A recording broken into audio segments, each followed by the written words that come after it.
Assalamualaikum warahmatullahi wabarakatuh. Alhamdulillahirabbil alamin, wassalatu wassalamu ala Rasulillah wa ala alihi wa sahbihi wa mawalah, amma ba'du. Sahabat beriman yang dirahmati Allah, alhamdulillah kita bertemu lagi di channel ini. Doa dan harapan saya semoga sahabat semua selalu diberikan kesehatan, dimudahkan segala urusannya, dan dilancarkan rezekinya. Amin ya rabbal alamin. Pada kesempatan yang berbahagia ini, mari sejenak kita luangkan waktu kita untuk mendengarkan tausiah yang sangat fenomenal dari guru kita, almarhum Kiai Haji Zainuddin MZ. Tentunya banyak sekali ilmu, hikmah, dan manfaat yang bisa kita jadikan pelajaran dalam kehidupan kita sehari-hari. Berikut ini mari kita simak bersama isi kajian dari guru kita, almarhum Kiai Haji Zainuddin MZ. Selamat mendengarkan. Bapak-bapak, ibu-ibu, saudara-saudara kaum muslimin rahimakumullah. Murai di dahan dan koko ayam di kandang. Dunia ini penuh dengan berbagai macam kesibukan. Sejak dari petani yang turun ke ladang, pedagang yang berangkat ke pasar, pelajar yang menuju sekolah, sampai kepada pegawai yang berangkat ke kantor, seluruhnya tidak lain untuk mencari sesuatu yang bernama bahagia. Setiap orang menginginkan kebahagiaan, dan tidak seorang pun menginginkan kesengsaraan dalam kehidupan ini. Namun nyatanya tidak setiap orang yang ingin bahagia mengetahui jalan yang harus ditempuhnya untuk sampai kepada kebahagiaan itu. Maka pada kesempatan pertemuan kali ini, saya ingin menyampaikan sebuah hadis dari junjungan kita baginda Nabi besar Muhammad sallallahu alaihi wasallam yang termuat dalam kitab Mukhtarul Ahadits An-Nabawiyah, di mana beliau bersabda, arba'un min sa'adatil mar'i. Ada 4 perkara yang merupakan tanda dari orang bahagia. Saya mau tanya, di antara saudara-saudara yang hadir di sini, apa ada yang kepengen jadi orang sengsara? Ya. Seluruhnya tentu ingin mendapatkan kebahagiaan. Maka menurut resep dari Nabi kita, tanda orang bahagia itu 4. Jadi kalau saudara ingin bahagia, harus mempunyai 4 perkara ini. Yang pertama, orang bahagia itu kata Nabi, darun wasi'un. Punya rumah biar bagus asal gede. Enak ngaturnya. Daripada sudah punya rumah kecil, adanya di pinggir kali, gubuk, kalau hujan bocor, miring lagi, kiamat. Loh, kalau gitu Islam materialis dong. Hadis ini boleh diartikan dengan makna hakiki, arti yang sebenarnya. Boleh diartikan dengan makna majazi, arti kiasan. Kalau dia diartikan dengan arti kias, maka yang dimaksud darun wasi'un ay qalbun wasi'un. Rumah yang luas tidak lain daripada hati yang lapang. Karena di situ kunci kebahagiaan yang sebenarnya.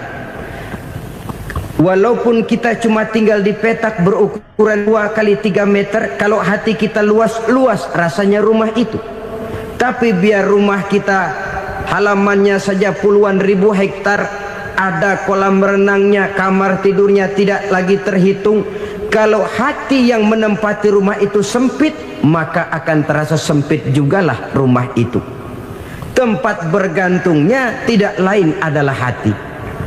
Marilah kita mencoba melihat berbagai pandangan orang tentang bahagia ini. Ada orang menyangka bahwa bahagia itu kalau dia mendapatkan harta yang sebanyak-banyaknya. Siapa yang banyak harta, dialah raja. Apa yang dia mau, seluruhnya bisa dibeli. Keamanannya, dia bisa menyewa petugas. Seluruh fasilitas untuk menyenangkan kehidupannya bisa dibeli. Pendeknya, hartalah segala-galanya dalam kehidupan. Sampai ada pepatah mengatakan, innad darahima fil amakini kulliha taksur rijala mahabatan wa jalala. Sesungguhnya harta, dinar, dirham, uang di mana-mana selalu bikin hebat orang yang memilikinya. Coba lihat, orang yang punya duit sama yang enggak punya duit, jangan gaya hidupnya, gaya jalannya aja lain. Wahia lisanun liman arada fasahatan, wahia silahun liman arada qitala. Uang adalah senjata yang paling ampuh bagi orang yang mau pergi perang, dan lidah yang paling fasih bagi orang yang mau bicara. Kalau bicara dengan lidah macet, cobalah bicara dengan harta, lancar. Sampai ada pepatah demikian, segalanya bisa diatur dengan harta.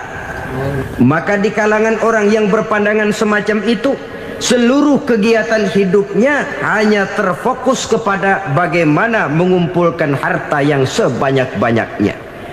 Tidak peduli halal haram, tidak kenal sore pagi siang dan malam, tidak sempat sujud, jauh dari agama, jauh dari kehidupan yang bersifat ruhaniyah, jauh dari Allah dan sebagainya.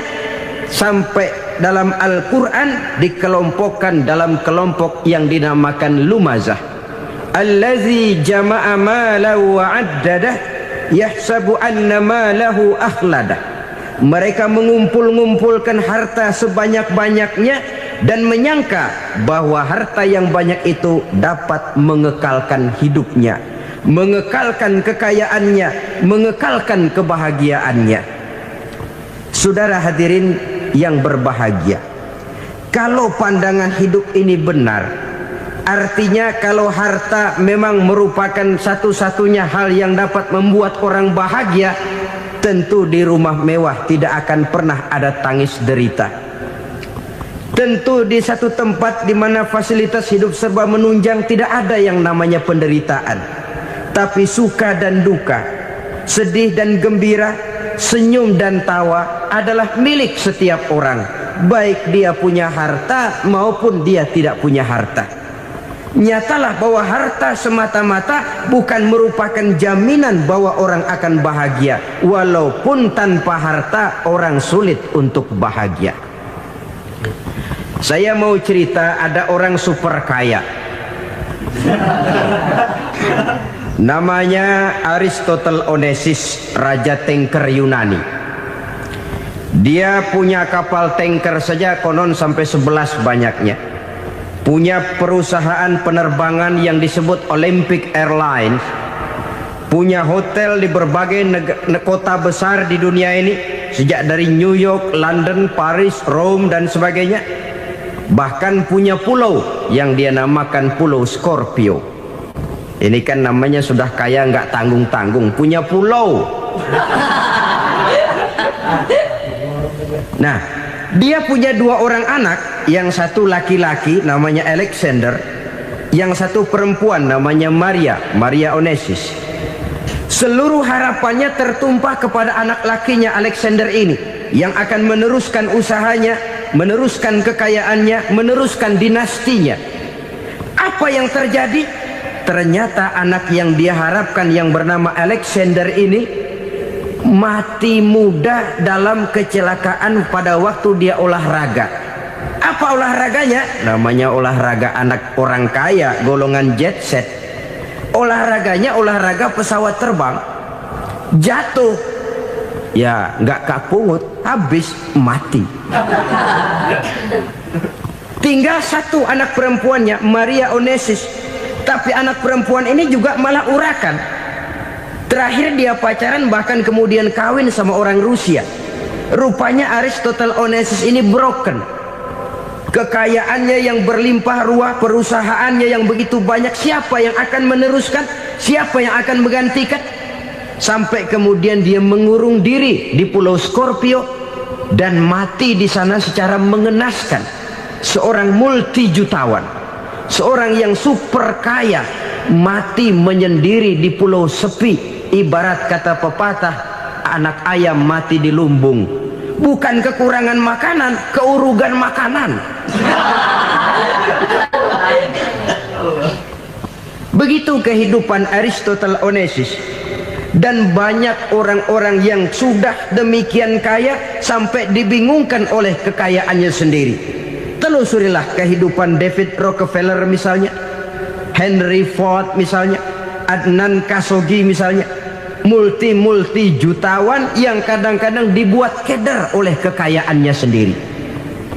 Pantas ketika Imam Ali ditawarkan orang, "Ya Ali, kalau kepadamu disuruh pilih ilmu atau harta, kau pilih mana?"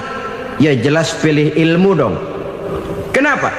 Pertama, ilmu kalau kita berikan kepada orang lain tambah. Tapi harta kalau kita berikan kepada orang lain kurang. Saudara punya uang 10.000, dibagi orang 5.000, jelas uang saudara berkurang.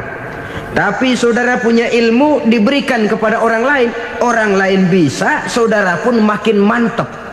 Tidak lantas jadi bodoh karena ngajarin orang.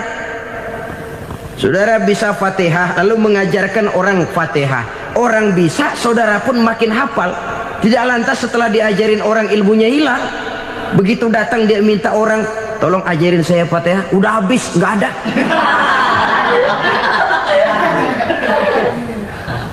Yang kedua kata Imam Ali, ilmu menjaga kita. Kalau harta kita yang harus jaga. Makin banyak ilmu makin terpelihara diri seharusnya. Tetapi makin banyak harta makin bingung kita jaganya. Sampai kadang-kadang kalau perlu seluruh keliling rumah dipasangi alarm. Belum cukup disewakan anjing besar-besar, pasang di depan pintu, awas anjing galak. Masih belum cukup juga, cari centeng tukang-tukang kepruk jaga rumah. Masih terasa belum aman, padahal rumahnya dikelilingi tembok besar. Di balik tembok ada pintu-pintunya tebal. Di balik pintu itu terbuka masuk kamar, kamar pun ada pintunya, pintunya pun kuat. Masuk ke dalam kamar ada lemari, lemarinya pun pintunya kuat, dikunci, kuncinya pun kuat. Tapi terhadap seluruhnya yang timbul cuma sekedar was-was saja. Kesimpulannya sekali lagi, tanpa harta orang memang sulit untuk bahagia. Tapi harta semata-mata tidak merupakan jaminan orang akan bahagia. Dengan hati yang luas, itu modal utama untuk mencapai kebahagiaan hidup. Orang yang hatinya luas, saudara-saudara, punya hati yang lapang, melihat kenyataan hidup ini, dia bersyukur senantiasa kepada Allah. Lantas tidak timbul hasud dan iri hatinya. Oleh karena itu jiwanya selalu lapang. Kalau tidak, cupik hati namanya, dangkal pandangan, tidak senang melihat orang lain dapat nikmat, dan itu sering dijadikan contoh. Kalau orang yang lapang dada, dia lihat tetangganya beli TV baru, dia berkata, "Alhamdulillah ya, tetangga kita beli TV, mudah-mudahan kita bisa ikut nonton." Lapang dadanya. Tapi orang yang sempit hati, lihat tetangga beli televisi, meriang. Enggak diapa-apain, meriang. Besoknya dengar tetangga beli motor, makin sakit, ke rumah sakit. Lalu di rumah sakit dengar tetangganya beli mobil, mati. Disiksa oleh perasaannya sendiri. Orang kalau hati sudah sempit dalam hidup, kemanapun dia pergi, sempit rasanya medan kehidupannya. Kemudian kita melihat juga ada orang yang menilai bahwa bahagia itu katanya kalau punya kedudukan yang tinggi, pangkat yang agung, wibawa yang besar. Mungkin betul, tapi mungkin juga tidak. Bergantung kepada hati orang yang punya pangkat itu. Sama dengan harta tadi. Harta akan membawa bahagia kalau dia jatuh ke tangan orang yang berhati lapang. Tapi harta akan jadi bencana kalau jatuh ke tangan hati orang yang sempit. Pangkat akan membawa bahaya kalau jatuh di tangan hati orang yang sempit. Lebih dari itu, kenyataan mengajarkan kepada kita bahwa ternyata pangkat dan jabatan tidak selamanya memberikan kebahagiaan dalam kehidupan. Bahkan resikonya kelewat besar. Beberapa bukti kita bisa ambil dari para pemimpin dunia yang menjadi korban lantaran pangkat dan jabatan yang disandangnya. Saudara ingat Presiden Abraham Lincoln dan John Kennedy dari Amerika dibunuh orang.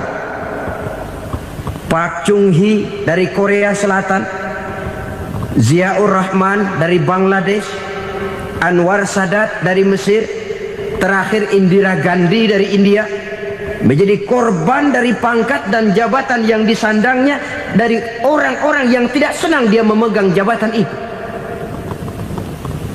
Dia akan mudah mengundang bencana, sehingga pantas kalau seorang presiden terkemuka Amerika, Harry Truman namanya, dia mengatakan jabatan presiden itu, kata dia, seperti orang nunggang macan, naik macan, harus kita taiki, kalau enggak dia bakal nerekam kita, ngeri katanya. Adapun orang yang hatinya lapang, kalau dia menerima pangkat dan jabatan, dianggapnya itu satu kesempatan untuk berbuat baik. Tapi orang yang berhati sempit, menerima pangkat dan jabatan, bukan kadang-kadang menerima, malah berusaha setengah mati mencapai dengan segala cara.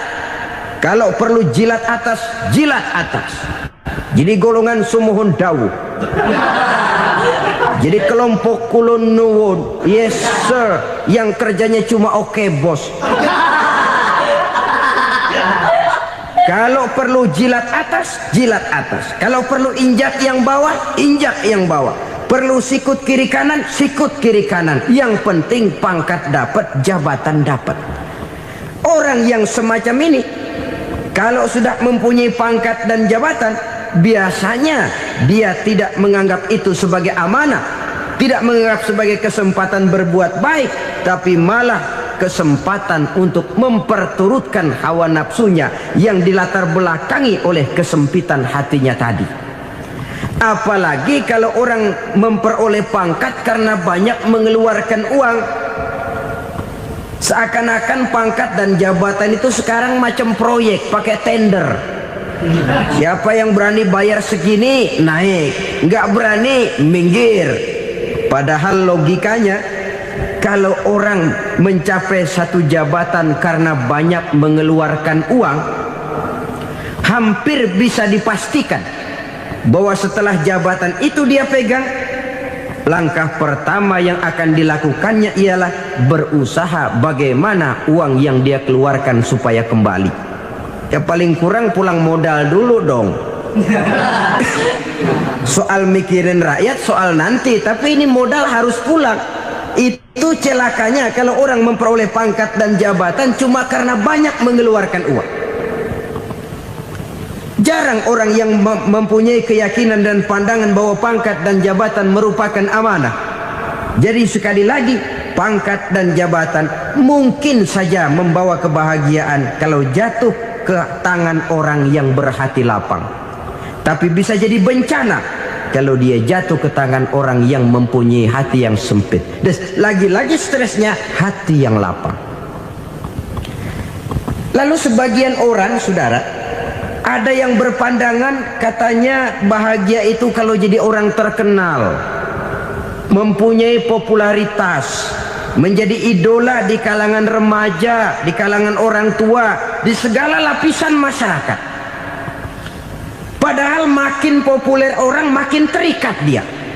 Ya kalau macam kita ini kan nggak punya nama, nggak populer, tengah malam buta mau nongkrong di warung Tegal aman.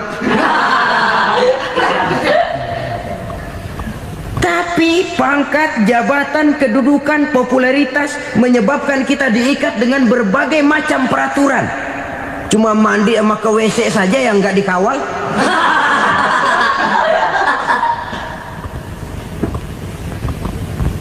Benarkah popularitas, ketenaran membawa kebahagiaan? Mungkin, ya, tapi mungkin juga tidak. Kenapa? Banyak orang-orang populer yang mengakhiri hidupnya secara tragis. Kita ambil beberapa nama. Di Amerika tahun 60-an ada bintang seksi paling terkenal yang dijuluki sex bomb, bom seks itu. Sampai sekarang jadi legenda, namanya Marilyn Monroe. Singkatan dobelnya itu inisialnya MM, Marilyn Monroe. Terkenal, top, sampai dia mati tahun 62. Namanya sekarang masih saja dibicarakan orang. Kenapa dia bunuh diri? Tidak punya hartakah dia? Banyak. Kurang populerkah dia? Seluruh dunia mengenalnya. Sejak rakyat kecil sampai pejabat tinggi dia punya hubungan. Kenapa? Jenuh. Dia terlahir dalam keadaan yatim. Setelah itu tidak lama dia berangkat remaja, ibunya meninggal. Pindah dari wanita asuh ke wanita asuh sampai 12 orang ibu angkatnya. Dan kekecewaan yang paling parah, setiap laki-laki yang dekat dengannya hanya seperti kapal berlabuh.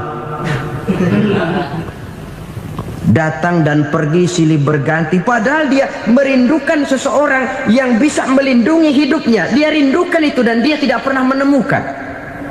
Itu yang akhirnya menyebabkan dia minum pil tidur kelewat dosis, minum obat tidur kebanyakan, ya tidur terus sampai sekarang.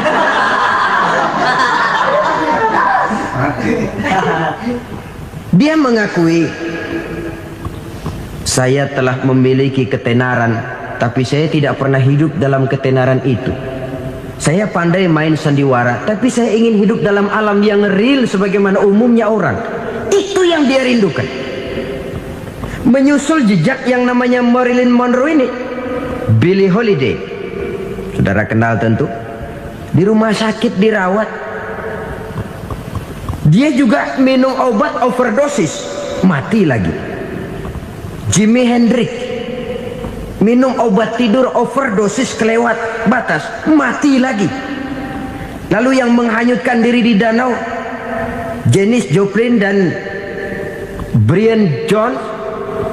Ini orang-orang populer, orang-orang terkemuka yang mengakhiri hidup secara tragis, bukan karena tidak terkenal, mungkin karena sudah saking terkenalnya. Contoh paling belakangan, Bruce Lee.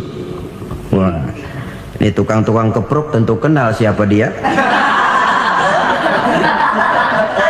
Sampai sekarang pun tabir kematiannya masih merupakan misteri. Dan yang masih hidup juga menunjukkan gejala yang aneh. Michael Jackson, rumahnya di Beverly Hills itu dijaga sedemikian rupa, dan dia selalu curiga kepada setiap makanan harus steril, bersih dari segala macam kimia. Kemana dia pergi, itu tukang-tukang keprok sudah selalu menjaga dan mengawal, dan dia seakan takut menunjukkan mukanya yang asli. Hingga kalau tampil ke tengah di luar show, dia kadang memakai pakaian yang tidak menunjukkan dia yang sebenarnya, takut dikenali orang. Ternyata popularitas sering jadi momok yang meracuni kehidupan manusia. Oleh karena itu, benarlah junjungan kita pada saat beliau mengajarkan orang akan bahagia kalau dia mempunyai hati yang lapang. Nah, sekarang masalahnya untuk mendapatkan hati yang lapang, caranya bagaimana? Kita kembali kepada konsep Quran. Allah mengajarkan, ala inna bidzikrillahi tatmainnul qulub. Ketahuilah bahwa dengan banyak mengingat Allah, hati akan tenang, jiwa akan lapang. Dengan kata lain, dekat dengan agama, merasakan kehadiran Allah dekat dalam hidup. Itu muara pertama untuk mencapai hati yang lapang. Ala inna bizikrillahi tatmainnul qulub. Jangan macam orang sekarang ingin mendapatkan ketenangan lalu tapak di puncak gunung, di gua-gua, di tempat sepi. Iyalah kalau nggak ada ular. Kalau tergigit ular berbisa, ketenangan belum, mati jelas itu. Islam positif untuk mendapatkan ketenangan. Ala inna bizikrillahi tatmainnul qulubi. Bahwa ketahuilah bahwa dengan banyak mengingat Allah, hati akan tenang, jiwa akan lapang, nuansa pikiran akan luas. Karena yang namanya bahagia ada dimanapun manusia berada. Di kampung ada bahagia, di kota ada bahagia, di ngarai, di lembah, di gunung, di hutan, di lautan, di angkasa luar, dimanapun bahagia itu ada kalau kita bermodalkan hati yang lapang ini. Dan hati akan lapang kalau kita dekat dengan agama. Dekat dengan harta buat sementara hati mungkin tenang, tapi ketenangan yang relatif dan temporer. Apalagi orang tiap kali tambah harta, tiap kali tambah rencana. Itu wajar. Mungkin sebelumnya saudara berpikir, kalau punya duit 5.000 enak nih. Begitu punya duit 5.000, aduh sayang kalau 10.000 aja. Tiap kali tambah harta, tiap kali lain rencana. Makin banyak rencana, makin menjauhkan kita dari yang namanya ketenangan. Padahal ketenangan merupakan unsur utama untuk mencapai bahagia. Dan ketenangan itu bermuara dalam hati manusia. Tengoklah kehidupan ini. Orang yang banyak harta dengan orang miskin, berbedakah rasa sakit yang mereka tanggungkan? Rasanya tidak. Walaupun si kaya tidur di kasur empuk berselimutkan sutra mahal, sementara si miskin meringkuk di balai bambu yang keras dan kasar. Apabila maut datang, dia juga tidak pernah pilih bulu. Maut datang menjemput si kaya di singgasana keemasannya, dikelilingi oleh para pengasuh, dayang dan idang serta para pengawal. Dan maut pun datang menjemput si miskin papa, sehingga ia tergelepar di tepian jalan. Kedua-duanya bernama mati. Kalau nyata bahwa sakit yang ditanggung si kaya tidak beda dengan sakit yang ditanggung si miskin, bukan harta semata yang membuat orang bahagia. Hati yang tenang, jiwa yang lapang penuh kedamaian, karena banyak berzikir dan mengingat Allah, itu merupakan modal utama untuk mencapai sesuatu yang bernama bahagia.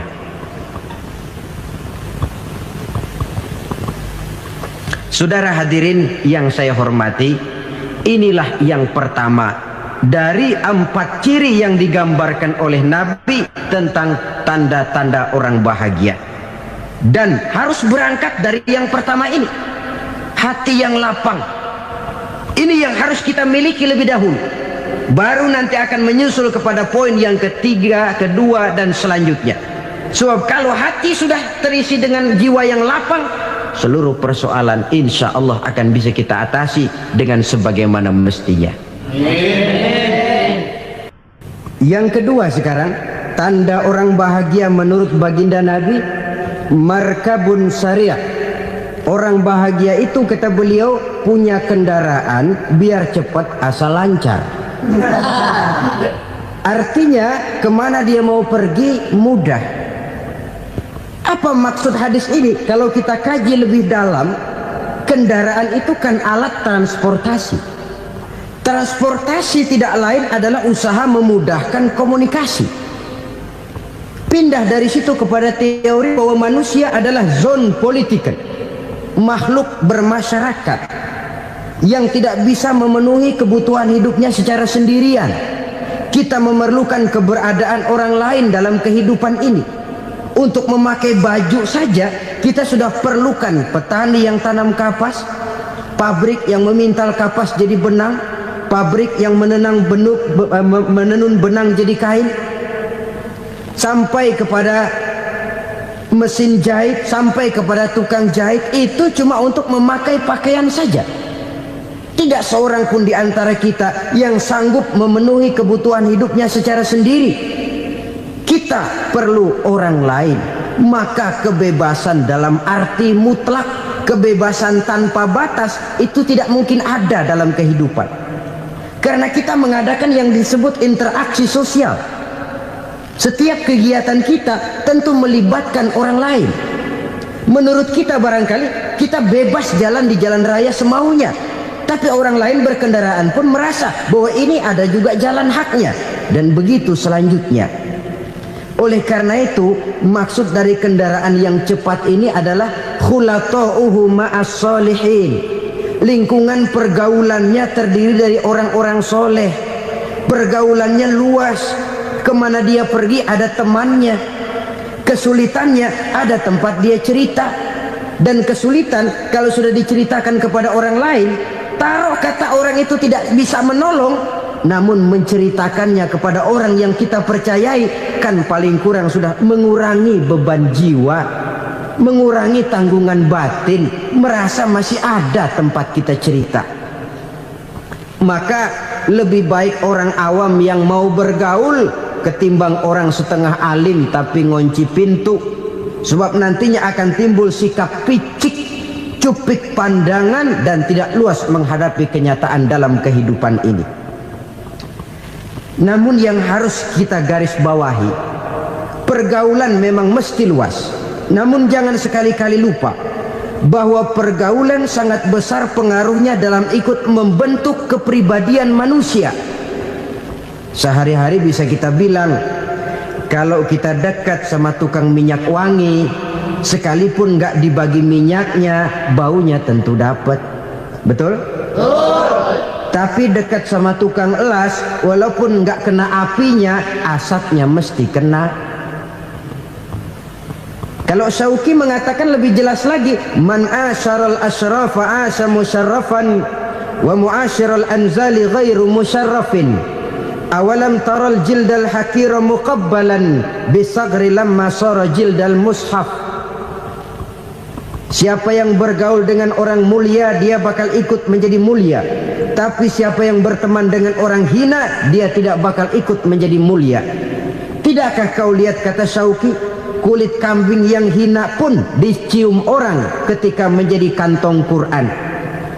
Kulit kambing hina, kalau dia sendirian gak ada yang mau cium. Tapi begitu dia bergaul dengan Quran, menjadi kantong Quran, dipakein minyak wangi, ditaruh di tempat yang tinggi, mau diambil dicium dulu, dibawa dengan penuh hormat dan hati-hati. Kulit kambing yang hina lantaran berteman dengan Quran, numpang mujur. Tapi coba lihat kalau kulit kambing berteman dengan kayu, jadi beduk, habis. Zohor dikemplang, asar dipukul. Itu pun sedikit saja, cuma salah milih teman. Yang temannya Quran dihormati orang, yang temannya kayu lantaran jadi beduk, gelap-gelap subuh orang udah kemplangnya.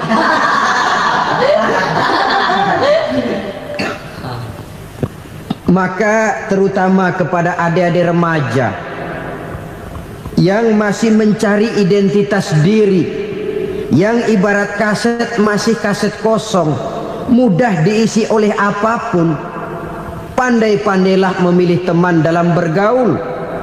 Karena banyak orang yang tadinya baik-baik, ketika terseret dalam pergaulan dengan orang yang tidak baik, kebaikannya menjadi lentur dan luntur.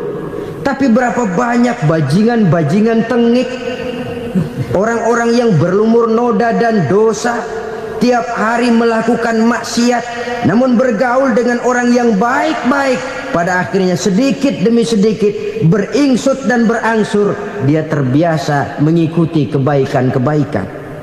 Saya tekankan ini kepada remaja karena mereka masih mencari identitas diri. Apa yang mereka lihat mereka mau, apa yang mereka dengar mereka ingin tahu. Coba lihat kehidupan remaja.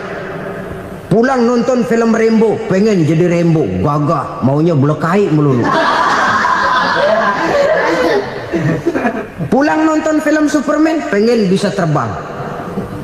Pulang nonton India, nyanyi melulu. Wajar, mereka masih mencari identitas diri. Saya ini sebenarnya siapa? Lingkungan, pergaulan akan membentuk itu. Karena itu pandai-pandailah bergaul, karena ia sangat besar pengaruhnya dalam ikut membentuk kepribadian manusia. Apalagi sifat yang jelek lebih cepat menularnya ketimbang sifat yang baik. Sifat yang baik, watak yang soleh itu lambat sekali untuk menular. Tapi yang tidak baik, kan prosesnya mah kalau remaja biasanya mula-mula dengar. Karena dengar lalu pengen tahu. Karena pengen tahu lalu ngeliatin. Begitu ngeliatin kan pengen nyobain. Setelah nyobain ketagihan. Nah ini prosesnya. Yang namanya ganja, morfin, narkotik, awalnya kan begitu. Mula-mula dengar katanya kalau sudah fly to the sky, sudah melayang ke langit katanya, disitulah puncak kebahagiaan. Mulanya cuma dengar, karena dengar pengen tahu, karena pengen tahu lalu ngeliat, kumpul sama orang yang suka ngeganja. Setelah ngeliat, nah pengen ngerasain. Begitu ngerasain enak juga, ketagihan. Kalau sudah ketagihan jadi penyakit kronis, bisa merembet kepada yang lain. Iya, kalau orang tuanya mampu untuk beli morfin, beli ganja. Kalau tidak kan pikirannya ngayap, jemuran siapa ya gue sahabat. Timbullah perbuatan-perbuatan negatif yang bermula dari salah pergaulan. Apalagi buat adik-adik remaja yang tinggal di kota-kota besar, yang pengaruh budaya, pengaruh kesenian, pengaruh struktur kehidupan yang nampak makin individualistis, di mana persaingan tajam, tensi ekonomi tinggi, orang mudah mengalami stres. Pandai-pandailah dalam bergaul, sekali lagi, karena ia sangat besar pengaruhnya dalam ikut membentuk kepribadian manusia. Orang bahagia punya kendaraan yang cepat, artinya punya pergaulan yang luas, dan lingkungan pergaulannya terdiri dari orang-orang yang soleh. Kemana dia pergi ada teman, kesulitannya ada tempat dia cerita. Tapi kalau sudah menyendiri, hidup sendiri, kesulitan dipikiri sendiri, bisa mati belum waktunya. Tidak ada tempat berbagi rasa, tidak ada tempat bercerita, tidak ada tempat mengurangi beban dalam kehidupan. Pantas betul kalau Islam sangat menggalakkan dan menganjurkan orang kalau sudah sampai waktunya itu untuk melangsungkan nikah. Kata Nabi, ya ma'syaras syabab man istata'a minkumul ba'at falyatazawwaj. Hai para pemuda, kalau sudah mampu memberi nafkah, kawinlah, nikahlah kamu. Kenapa? Sudah ada teman hidup, tempat berbagi rasa.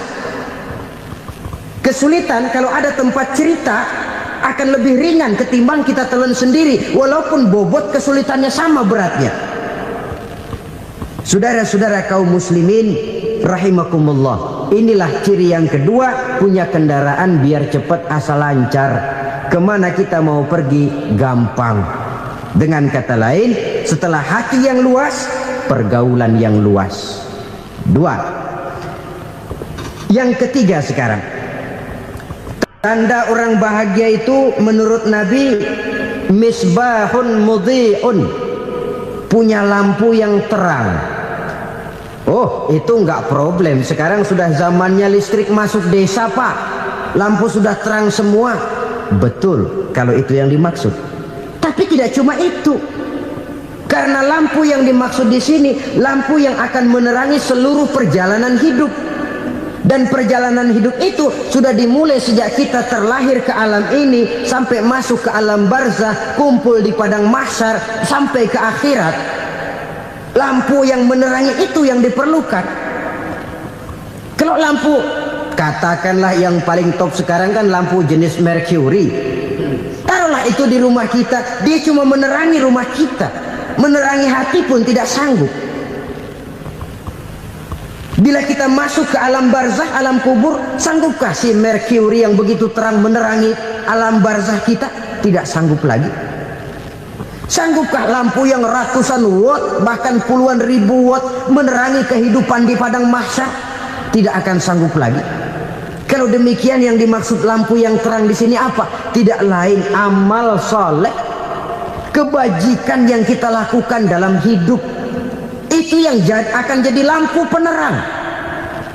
Di dunia nama kita akan terang, jasad kita boleh hancur terkubur tanah, tapi nama kita akan dikenang orang. Begitulah kalau orang meninggalkan kebajikan dalam hidup seperti sekarang. Ribuan orang tiap saat berziarah ke kubur Imam Syafi'i, ke kubur Imam Malik, ke kubur Imam Ghazali, ke kubur orang yang baik-baik, orang yang soleh-soleh. Kebajikannya yang ditinggalkan, yang mengukir namanya dengan tinta emas. Sehingga saudara sudah terbaring di alam kubur, orang lewat, Allah ini kuburannya Fulan bin Fulan, dulu ini kebaikannya Masya Allah, saya ikut merasakan. Mari kita mampir sebentar, kita Fatihah, mohon disampaikan Allah pahalanya kepada almarhum. Al-Fatihah. Itu kalau orang baik-baik. Lalu saudara tanya, Pak, orang mati dikirimin Fatihah apa nyampe pahalanya? Saya jawab, kalau saudara nggak percaya, mati dulu dah. Nanti saya Fatihain, tungguin di sana, umpama nggak sampai balik lagi kemari. Sekarang ini kan maunya otak-otakan saja, kalau nggak masuk otak nggak percaya. Padahal alam gaib itu nggak bisa diotak-otakin. Subhanallah, sangat luar biasa apa yang sudah dijelaskan oleh guru kita almarhum Kiai Haji Zainuddin MZ. Sahabat beriman yang dimuliakan Allah, tetaplah di channel ini karena kajian ini belum selesai dan masih banyak lagi hal-hal menarik yang akan disampaikan oleh guru kita almarhum Kiai Haji Zainuddin MZ. Maka dari itu, mari kita lanjutkan kembali. Selamat mendengarkan. Sama saja dengan saudara pernah dengar cerita kapal tanpa mas tenggelam kan? Pernah nggak? Di mana? Lembo. Ya, di laut Masalembo. Begitu ke tanpa mas tenggelam, ratusan penumpang itu terjun ke laut, dipermainkan gelombang, berjuang menghadapi maut itu. Orang lagi timbul tenggelam di lautan, dihantam ombak, kita tengokin pakai helikopter. Pak, lagi timbul tenggelam ya? Iya, tolongin. Jangan khawatir Pak, nih saya kirim intan Pak, harganya 10 juta. Kira-kira orang yang timbul tenggelam di laut seneng nggak? Kan mahal toh intan 10 juta. Kenapa dia nggak senang? Karena intan 10 juta dalam kondisi seperti itu tidak sanggup menyelamatkan dia. Dia akan girang kalau dikirimin ban mobil bekas, dikirimin papan terentang atau bambu. Intan yang 10 juta dia nggak girang, ban mobil bekas yang 1000 perak tuh pegang, itu yang dia girang betul. Inilah sebabnya Nabi berkata, mal mayyitu fi qabrihi illa kal ghariqil mutaghawwis. Orang yang meninggal di alam kuburnya seperti orang timbul tenggelam di lautan. Yantaziru da'watan min ahli, menunggu doa dari keluarganya yang masih hidup. Duh, bapak saya sudah meninggal, saya sayang benar sama dia. Kirimin kulkas ke kuburannya Itu sama saja dengan tadi orang tenggelam di lautan dikirimi intan yang harganya 10 juta, ndak sampai.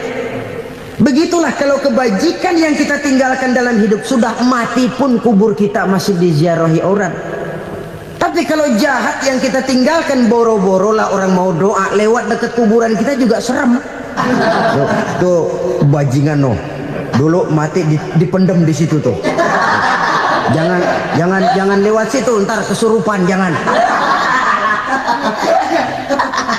Lewat saja orang ngeri. Konon lagi membacakan Fatihah dan mengirimkan doa. Hidup pada hakikatnya adalah kesempatan untuk berbuat baik. Maka sekali kesempatan itu diberikan, manfaatkan dengan sebaiknya. Sebab kesempatan kedua tidak akan pernah ada. Kesempatan berbuat baik di sini, di akhirat sudah pembalasan namanya. Sekali kesempatan itu dicabut, dia tidak akan pernah dikembalikan lagi. Kata Iqbal, hidup tidak mundur ke belakang, Bung. Berhenti diinjak orang, mundur hancur. Tidak ada kata mundur dalam hidup ini.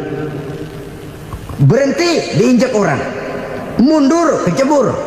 Tidak ada kata lain, harus maju dalam kehidupan dalam artian yang positif. Hidup adalah kesempatan untuk mengumpulkan kebajikan yang sebanyak-banyaknya.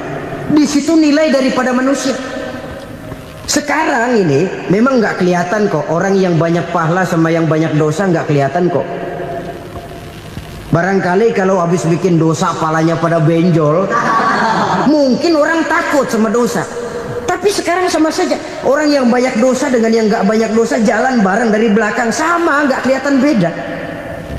Tapi ada waktunya di mana pahala memegang peranan, di mana dosa diperlihatkan.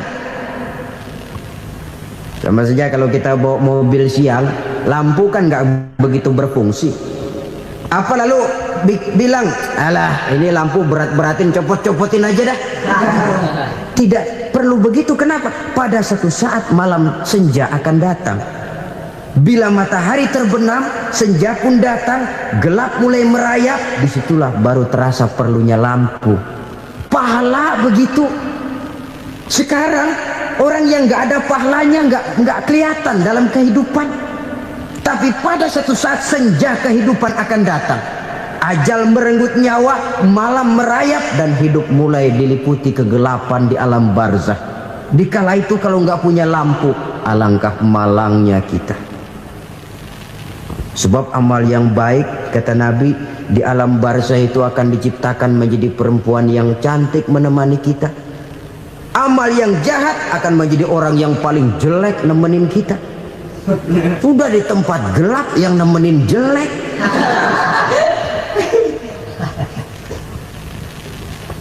Kaum muslimin rahimakumullah. Kalau demikian masalahnya, tergantunglah kita pandai memanfaatkan waktu. Al-waktu kasayf. Waktu itu cepat sekali. Yang namanya waktu itu tahu-tahu. Tahu-tahu udah tahun 87. Tahu-tahu udah begitu. Tahu-tahu yang kemarin anak-anak, sekarang udah pada punya anak. Tahu-tahu saja itu. Begitu cepat waktu berlalu. Kalau tidaklah pandai kita memanfaatkannya, akan rugi kita. Nabi bersabda, "Man kana yaumuhu khairun min amsihi fahuwa rabih." Barang siapa yang hari ini lebih baik daripada hari kemarin, itu orang untung. Hari ini lebih baik daripada kemarin. Bulan ini lebih baik dari bulan kemarin. Tahun ini lebih baik dari tahun kemarin. Itu orang yang beruntung. Tahun kemarin sembayangnya maghrib doang, sekarang udah tambah isya. Tahun kemarin cuman Idul Fitri aja ngancem bener, sekarang udah tambah Jumat, lalu tambah lagi maghrib, tambah lagi isya, dan selanjutnya. Hari ini lebih baik daripada kemarin, itu orang yang beruntung. Wa man kana yaumuhu mislu amsihi fahuwa khasir. Lalu barang siapa yang hari ini sama saja dengan hari kemarin, itu orang rugi. Hari ini sama dengan kemarin, rugi itu. Bulan ini begitu, bulan kemarin begitu, tahun ini begitu, tahun lalu juga begitu. Rugi itu orang. Rugi apa? Rugi umur. Umur tambah, amalan nggak pernah tambah. Dan saya pikir lebih merupakan azab ketimbang nikmat kalau orang dikasih panjang umur cuma untuk numpuk dosa. Mending mana? Panjang umur banyak dosa sama pendek umur dikit dosa? Mending mana? Mending mana? Ya, paling mending tentu panjang umur banyak pahala. Tapi kalau tidak, sekali lagi, lebih merupakan azab ketimbang nikmat kalau orang diberikan panjang umur tapi cuma untuk sekedar menumpuk dosa.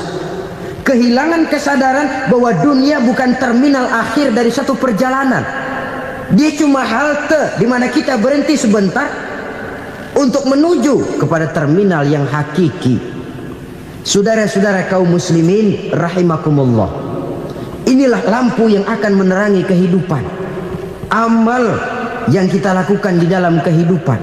Jadi yang dimaksud dengan lampu yang terang, kebajikan yang kita kerjakan dalam hidup. Nah, setiap orang di awal tadi saya bilang ingin bahagia. Bahagia itu kan hakikatnya kumpulan senang dan selamat. Senang, selamat. Apa bedanya? Senang tapi tidak selamat, nggak bahagia. Selamat tapi nggak senang, nggak bahagia orang. Contoh, kalau orang korupsi, duitnya banyak, senang dia, tapi keselamatannya. Ada tentara baris di samping rumahnya udah bingung, padahal tentara latihan. Tentara cuma latihan, dia bingung. Senang, tapi karena keselamatannya tidak terjamin, dia tidak bahagia. Sebaliknya pegawai negeri jujur benar, cuma segaji-gajinya, selamat, nggak korupsi, tapi melarat, ya nggak bahagia juga, kurang senang. Kesenangan dan keselamatan untuk dunia saja, ya sekali lagi, kalau cuma sekedar untuk dunia saja, bisa dibeli pakai uang. Bisa dibeli pakai uang. Saudara ingin selamat, bisa dibeli pakai uang. Saudara ingin senang, bisa dibeli dengan uang. Tapi setelah mati, masuk ke alam barzah, habis kekuasaan uang. Nggak bisa lagi beli keselamatan pakai uang. Tidak mungkin lagi membeli kesenangan dengan uang. Di situ pahala yang megang peranan. Makin banyak pahala, makin banyak saham untuk membeli kesenangan dan keselamatan, untuk memperoleh yang namanya bahagia. Dan jangan lupa loh, di alam barzah kita nggak sebentar, menunggu datangnya kiamat. Loh iya, kalau kita begitu dikuburin terus kiamat datang, untung. Tapi kalau masih harus 1000, 2000, puluhan ribu tahun yang akan datang, dalam satu penantian yang begitu lama, tanpa saham untuk memperoleh kebahagiaan, satu kemalangan yang tidak ada pernah putus-putusnya. Janganlah tergelincir oleh kebahagiaan sebentar yang menipu dengan mengorbankan kebahagiaan hakiki yang berjangka panjang. Apa artinya senyum sejenak kalau harus ditebus dengan tangis seumur hidup? Biarlah kita minum jamu, pahit memang, getir memang, tapi kan besok badan sehat. Daripada sekarang minum sirup, manis memang, enak memang, tapi bibir pada jontor besoknya. Sirawan, batuk, nggak karu-karuan. Banyak orang tertipu oleh kesenangan yang sebentar. Padahal laisa kullu ma yalma'u zahaban. Belum tentu semua yang berkilat itu emas. Belum tentu semua yang gemerlap itu intan. Karena itu, marilah manfaatkan kesempatan yang diberikan Allah ini untuk mengumpulkan kebajikan yang sebanyak-banyaknya. Yang terakhir sekarang, yang keempat, tanda orang bahagia kata Nabi. Zaujatun salihah. Orang bahagia itu tanda yang keempat kata Nabi, punya istri biar cakep asal taat. Sudah surga itu sudah. Cakep taat. Istri kayak gitu, kalau belum mati jangan dikuburin dulu. Sudah cakep taat lagi. Tapi kadang-kadang enggak, udah jelek ngadat melulu. Apa yang mau dipilih? Sebab itu Quran mengatakan istri pakaian untuk suami, suami pakaian untuk istri. Kenapa suami istri diibaratkan pakaian? Alangkah tingginya gaya bahasa Quran ini. Suami istri teman hidup, hidup perjalanan panjang. Sejak kita dalam rahim sudah ada hidup kan di sini. Sampai ke alam dunia, masuk ke alam barzah, kumpul di padang mahsyar, sampai menuju akhirat, itu perjalanan hidup. Carilah istri atau suami teman hidup yang membawa manfaat tidak hanya kehidupan di dunia ini, sampai di alam barzah, sampai di padang mahsyar. Suaminya mungkin meninggal lebih dulu, atau istrinya mungkin meninggal lebih dulu, tapi suami atau istri yang masih hidup berbuat kebajikan. Suami saya meninggal, ada hartanya, saya sedekahkan, niat pahala untuk almarhum suami saya. Ini teman hidup, tidak dibatasi dan tidak bisa dipisahkan oleh maut sekalipun. Zohirnya mungkin pisah, badannya mungkin pisah, tapi hatinya, jiwanya, kebersamaannya dalam menghadapi kehidupan. Karena itu saudara-saudara, bahasa Quran indah. Suami istri diibaratkan seperti pakaian. Apa fungsi pakaian? Pertama, pakaian jadi kebanggaan.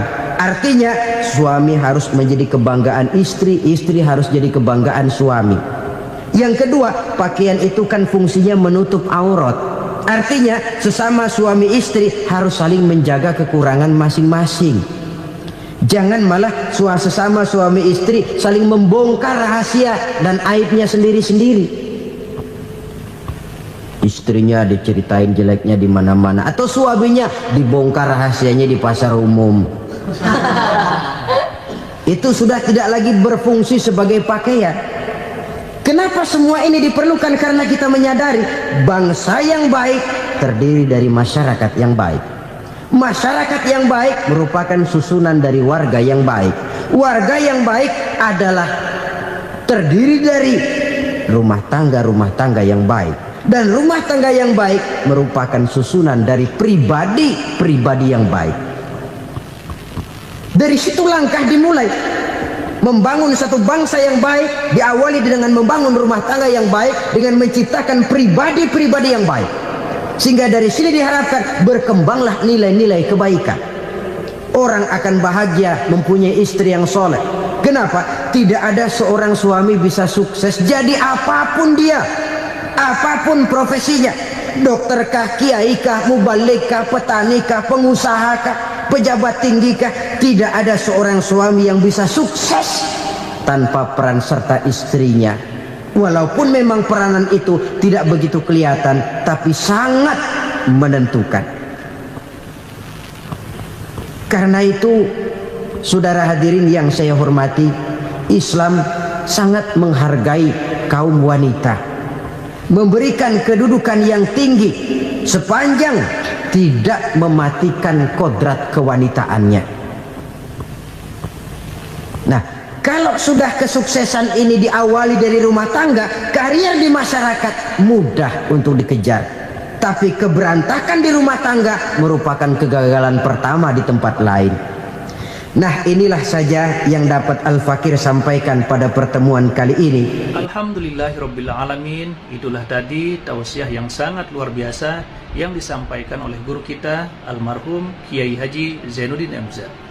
Banyak sekali ilmu, hikmah, dan manfaat yang bisa kita jadikan pelajaran dalam kehidupan kita sehari-hari.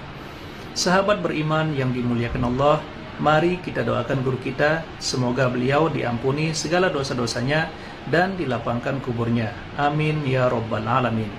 Dan buat sahabat semua yang sudah setia menyimak tausiah ini sampai selesai, saya ucapkan terima kasih banyak. Semoga Allah Subhanahu wa Ta'ala senantiasa selalu melimpahkan rahmat dan karunia-Nya kepada sahabat semua, selalu diberikan kesehatan, dimudahkan segala urusannya, dan dilancarkan rezekinya. Amin ya Rabbal Alamin. Demikian yang dapat saya bagikan, kurang lebihnya mohon maaf. Sampai bertemu lagi di kajian berikutnya.